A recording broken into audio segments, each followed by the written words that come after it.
À peine 3 ans d'existence et déjà le profil d'une multinationale de la drogue. En moins de 36 mois, donc, la DZ Mafia a franchi les limites de son quartier originel, la Castellane, à Marseille, pour devenir l'une des principales organisations criminelles françaises. Les narcotrafiquants marseillais, désormais à la recherche d'autres débouchés chez nos voisins européens, direct William Molinier. À commencer par la Belgique qui s'inquiète de voir arriver sur son sol des narcotrafiquants marseillais. Cela pourrait relancer, relève un policier, une guerre des gangs avec la Mocro Mafia, une organisation mafieuse marocaine enquistée outre-Kiévrin.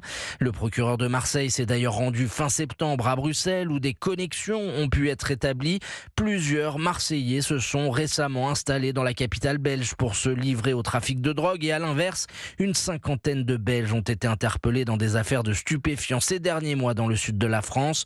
Des rapprochements qui inquiètent aussi les Suisses déjà touchés à la frontière française par le phénomène d'attaque de fourgons blindés.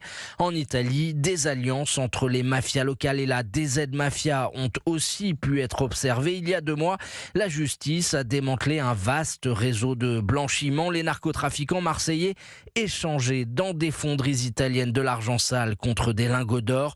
55 kilos du précieux métal avaient alors été saisis lors d'une descente de police. William Molinier, spécialiste des questions de défense et de sécurité à Europe.